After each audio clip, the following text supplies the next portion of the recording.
আসসালামু আলাইকুম। আপনারা যারা ফেসবুকের নাম পরিবর্তন করতে পারেন না তাদের জন্য এই ভিডিওটি। আপনারা প্রথমে থ্রি চাপ দেবেন, তারপর সেটিং অ্যান্ড প্রাইভেসিতে আসবেন, তারপর সেটিংয়ে যাবেন, অ্যাকাউন্ট কাউন্টারে যাবেন, পাসওয়ার্ড অ্যান্ড সিকিউরিটি যাবেন। সরি আমি তো নাম পরিবর্তন দেখাচ্ছি। প্রোফাইল অ্যান্ড পার্সোনাল ডিটেলসে যাবেন, তারপর ফেসবুক সেট করবেন, নেমে দেবেন ফার্স্ট নেম লাস্ট নেম দিয়ে আপনারা দেখার জন্য আমি একটা নাম ব্যবহার করছি। এই সেখানে দিই রিভিউ চেঞ্জে চাপ দেবেন, তারপর সিলেক্ট করে সেভ চেঞ্জে চাপ দেবেন। আপনাদের নাম পরিবর্তন হয়ে যাবে।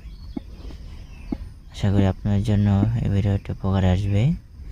এরকম ভিডিও পেতে আমাদের চ্যানেলে সাবস্ক্রাইব করে রাখেন, এখন বেল আইকনটা বাজিয়ে রাখেন। আসসালামু আলাইকুম।